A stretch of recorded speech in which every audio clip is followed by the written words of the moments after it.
Hello, hello, hello. This is Adrienne Berg, and this is The Ageless Traveler, and our very, very first bonus episode. But I'm having so much fun with it, it's probably not our last. We just had this terrific episode about Japan. But then when I really started to speak again to the folks who are our wonderful guests, I ended up asking them about my trip, my desires for going to Japan. And I explained the style that I would like to go in. And they started to rattle off hints and tips about Kyoto and how it could be too crowded when to go, how to take a picture, Tokyo, what they love about the train, and more culinary information. And I said, you know what? Even though this is after the show was closed, I've got to get my people this information. So I have to thank once again Junko and Pete for coming back and allowing me to make this bonus episode so you can get some of the wonderful hints and tips that they offer. Now, one of the things that my plan is, so that folks know, is I have been researching hiking Mount Fuji, and there are special longer hikes for folks who are my age, who are good walkers and healthy, and I am a long-distance walker. I will take an extra 8 days, and not everybody could do that, but that would be something very special for me. So I just want everyone to know you can do that. Pete, he's pointing to himself. Why are you did you do it, or do you want to do it? I climbed Mount Fuji, so I can tell you all about it. Yeah. You can do it in a day. I don't recommend it. You can stay at a refuge. They have these like huts on the side of the mountain. Yes. Reserve far in advance. They fill up fast. They're not very big. So main thing is reserve in advance. Mount Fuji, they call it the Shy Mountain because it's in the clouds. It's only sunny 80 days a year. I can't remember the exact number, but it's not a lot.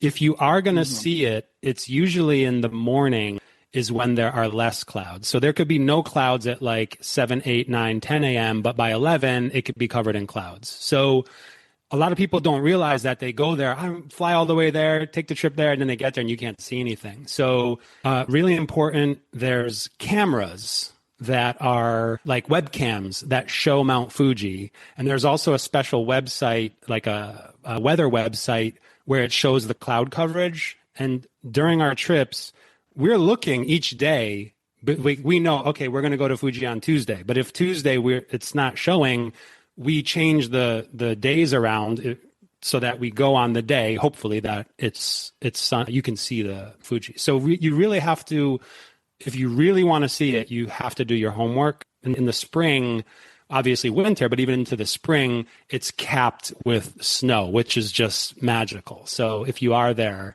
at that time of the year. And then I also like to climb, and I also like to go up mountains, but I haven't climbed Mount Fuji. My experience with Fuji is seeing Mount Fuji. Right. And as a child, we always camped in the summertime, Lake Yamanaka, we say in Japanese, Lake Yamanaka, which is at the bottom of Mount Fuji. But also as an adult, I have gone to stay in places which are known for their views of Mount Fuji, because the views of Mount Fuji are so important to the soul of a Japanese person. And then the other thing I would say is that you can climb Mount Fuji, but you can also climb the mountains surrounding Mount Fuji so you can see Mount Fuji from another mountain. So that's another option. I'm going to bear that in mind because I'm in the midst of researching it for our own newsletter and for the audience and so on. And it's pretty exciting thought. I have many friends who've done Kilimanjaro. One was over 70, and the Sherpa surprised her when she got to the top. He took out a flag that said, "Mama made it." And so I think that's pretty good. And of course, we've done El Camino a couple of times, and it's great. It's a great feeling to say that you did that. When we come back, we're going to talk about a couple of practical things like transportation in Japan. We're going to take a look also at some forest bathing. Pete mentioned that I like issues that have to do with wellness, longevity, transformation, and Japan is a hub, honestly, for that. So don't you guys go anywhere.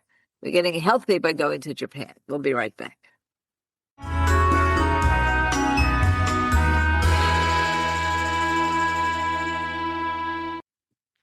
You may have been reading in our Travel Tuesday newsletters that travel increases your longevity.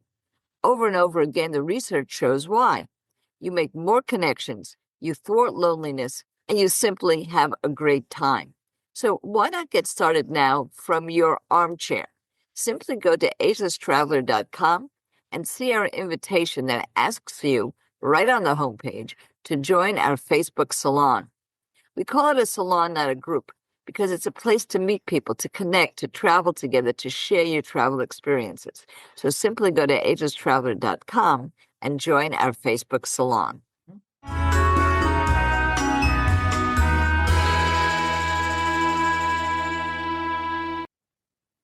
And we are back with Junko Yokota. See, I'm getting a little better, although I say it as if I were somewhere out west. But I did it. Only took me an hour and a half.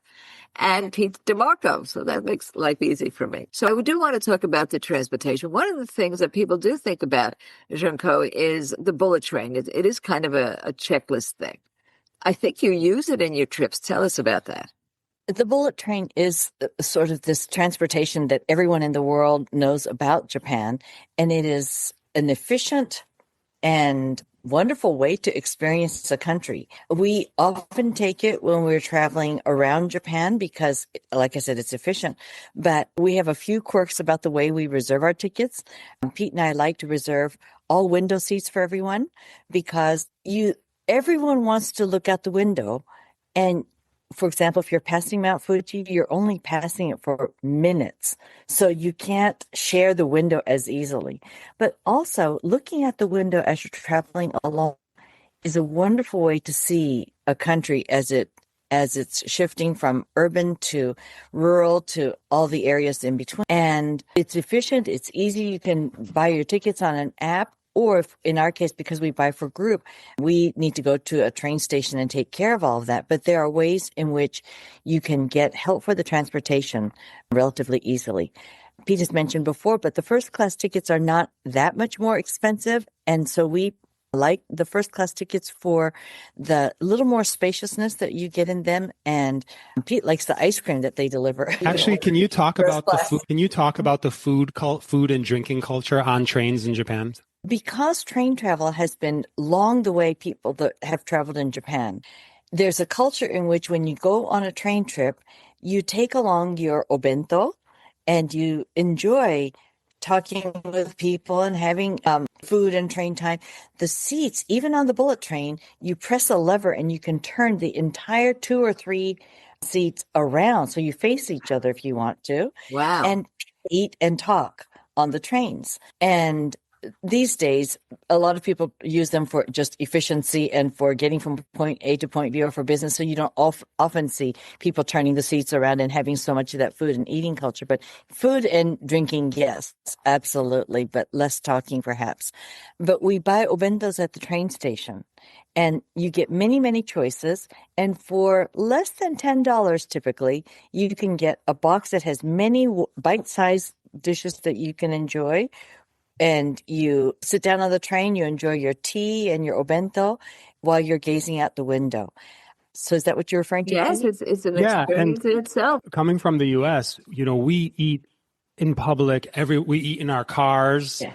We walk down the street and eat a bagel. Like we eat a slice of pizza walking down the street. It's totally normal. We drink. It's so. But in Japan, you almost never eat in public. Like you would never walk. You'll never see anybody in Tokyo walking down eating a bagel on the street. People would be like, "What are you doing?" So the only place, well, not the only, maybe like baseball games too or something, but one of the few places that you see Japanese eat in public is on the train. And it's not just a few people snacking. You get on, everybody's got their lunch boxes out. People are drinking beers or their cocktails, even at 11, 12 in the morning. Like it's a thing. So if you do ride the train in Japan, especially the bullet train, not all trains, but the bullet trains, the long distance trains, in every train station, you'll see tons of these food courts with little boxes that you can buy. So before you get on the train, get to the train station early, buy your food box, buy your drinks, buy your snacks, then you get on the train. And also, another tip, buy a little bit extra. That's a very Japanese, also Korean thing. You don't just buy for yourself, you buy for the people you meet along the way. So if you're going to get your Fuji apple, buy 2 and give one to the person sitting next to you, and you're going to make a friend. Well, that's a great cultural competency tip. I like that very much. That's really wonderful. When I was traveling by train in Poland, I had a Fulbright and I was teaching in Poland, and I speak no Polish. But on the train, I had some snacks, and so I passed it out to the people who were sitting in my car with me, and suddenly everyone started talking to each other, even though no one knew anyone. And so it is a way of talking to others. It certainly is. And I know that, P, you've spent some time in Malaysia, one of my favorite countries, and it's a country of buses. And so you can do that too. You do that on the bus, and it's very welcoming when you do that. People really understand. It's like speaking with hand and foot. It's offering that, and all of a sudden everybody understands you. Today we're going to conclude with a checklist. I have to ask you, Pete, about Kyoto, because I spent some time in Vietnam, and Hoi An, Angkor Wat, Cambodia. They really were worth going. These are the checklist places. And for Japan, one of the checklist places is Kyoto because, again, it's supposed to be authentic. But you're teaching me that Japan is authentic wherever you go, as long as you're looking for the authenticity. Now, have you been there? Is it such a center of culture as it's marketed as? Yeah, so we run a separate trip to Kyoto. That's the one this fall. That's just Kyoto, Osaka, and surrounding area. And like I was saying about France and the Eiffel Tower, if you go to France, you got to go to the Eiffel Tower. It doesn't matter if 1 million people have been there or 1 million people have taken the photo. I think the same with Japan. Is everybody going to Kyoto? Yes. Should you go? I think so. I mean, we run the tour there. I think you should branch out and see other things, but you can't match the number of cultural places there. I think there's over 1,000 temples there. There's temples everywhere. It used to be the imperial city of Japan, the old capital. There are a lot of tourists, especially in the spring and fall. If you go, what we do is, one thing is we go really early. So, show up at 7 a.m., show up when the thing opens or before everybody wakes up. That's one thing you can do to kind of beat the crowds. But also, in addition to seeing the main temples, for example, one very popular one, Fushimi Inari, you have to go. It's got those torii gates. I don't know how many torii gates there are, but you've seen 1 million photos on Instagram of it, and everybody goes there. It's packed.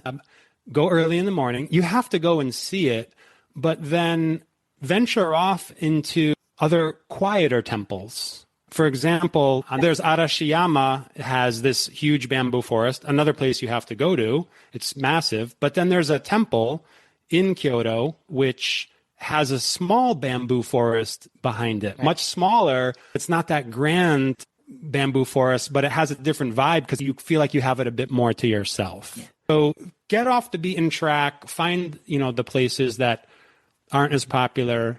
Walk around Gion, Gion. Gion is the geisha district. Yes. In there, there's actually 5 geisha districts in Kyoto. It's where they started, but actually there they don't call them geisha. They call them maiko and geiko. Mm-hmm. And they're like apprentice. So you will see them walking around in Gion is the most popular. You will see some of them walking around in the evening.